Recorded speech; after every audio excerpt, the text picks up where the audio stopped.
Hi, my name is Roy Taylor. I'm doing a presentation on the country of Malaysia and expanding our company to Malaysia. The first thing I want to talk about is the presentation is to educate the executives of Taylor Times 2 to make them more aware of the country of Malaysia and how we could prosper from it.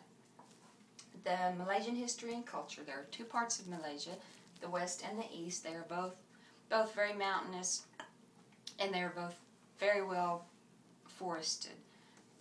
Considering that they do lie on the equator and the climate is rainy, but the weather is very nice, 75 to 80 degrees day and night, this is a prime prospect for vacationers to travel to also. The official language in Malaysia is called Bahasa Malaysia. They call it Malay for short. And Malaysia is populated mainly by the Malaysian people, the Chinese, and the Indians. Malaysia is a large producer of rubber and tin. They export a lot of tin to the United States, so the United States can have canned goods that they produce and ship out. They also produce palm oil, crude petroleum, and petroleum products. Electronics, textiles, and timber are also very important to the Malaysian people and their exportation. Now we're going to touch on the etiquette part. Etiquette in Malaysia is very important. The social greetings, and I'm going to include this with the business greetings also. It mainly depends on the ethnicity of the person you're greeting, but for my purpose we're going to stick with the Malaysian culture. In general, most Malays are aware of Western ways, so handshakes are considered normal. However, there are some slight differences in the common handshake. For example, Malay women may not shake hands with men. Instead, they will acknowledge with a nod of the head and a smile. They can, however, shake hands with other women. Men may not shake hands with women. Instead, they will bow while placing their hand on the heart. However, if I was in Malaysia and extended my hand to a Malaysian man or a woman, they would in return reciprocate and shake my hand. When introducing people, the most important person is considered first, and they trickle down to the lower positions. This includes men are introduced first, then the women, and also the eldest to the youngest. The left hand in Malaysia and also in other cultures, the left hand is considered to be unclean. Therefore, when you do shake hands, you always use your right hand. If you are passing food items, if you went to dinner with someone, you pass with your right hand to avoid getting the unclean left hand. The next is losing face. Losing face is very important in the Malaysian culture also. Losing face in a business relationship is considered to be a negative part of a business person's professionalism because they have embarrassed themselves or said something that they should not have said. The Malaysian people also do this, but they can recoup it by laughter. Laughter is one of their most common methods of recouping losing face. And they can blow it off as they said something funny to make the other person know that they did not embarrass themselves. Common words in Malaysia. I took a few out of context. The hello, thank you, my name is, and goodbye. Hello is pronounced apa khabar. Thank you is pronounced terima kasih. My name is pronounced nama saya. So if I was to go to Malaysia, I'd say nama saya Lori Taylor and extend my right hand for a handshake. And then goodbye is selamat jalan. The next part is the rules and regulations. I did an interview with the co-worker.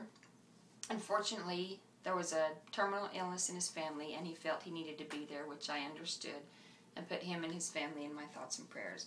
We did communicate through email, and I did ask him a couple of general questions. He did tell me that Malaysians in general were very friendly people, and during a business meeting, he encouraged questions about the Malaysian family and encourage small talk before diving into business. The Malaysian people like to get to know each other before they jump into any business arrangements. He also suggested wearing yellow is considered a sign of royalty, and they don't wear yellow in Malaysia unless, of course, you are royalty, so he discouraged that. He said, however, the Malaysian people will overlook that with Westerners due to them not knowing the culture. I think it would be beneficial for us not to wear yellow, as along with knowing the common words to show that we did do our homework and that we respect them enough to took the time to learn this stuff for them. Business cards. Exchanging business cards in Malaysia is a very important part too. The business cards are exchanged after the introduction, and it needs to be Chinese on one side, English on the other, and it needs to go over your professional qualifications, your education, and your job title. And you also need to give enough time for the Malaysian people to read your business card, and you do the same in return before you put it up in your briefcase or notebook. The goals for the Malaysia and Taylor ×2. The Competition Act. Malaysia joins the world's developed economies with the implementation of the country's Competition Act of 2010, and it was implemented on January the 1st of 2012. The Act states that its main objective is to promote economic growth and promote competition, ultimately protecting the interest of the consumers. The Act would provide foreign investors more confidence, as it would create a level playing field for the industry's players, simultaneously encouraging healthy competition among companies. Along with the encouragement of the Malaysian people to raise minimum wage, it is also asking for more women to participate in the economy growth of small businesses. Our company could benefit from adding extra benefits to Malaysian women that we could employ. We could offer maternity leave, community wellness, health fairs, and sponsoring fundraisers to bring more awareness to women and their health, along with men also. HIV and AIDS is still prevalent in that country, and educating the people would be very, very beneficial for them in our goal of achieving togetherness. Employing women would be a crucial part of our business.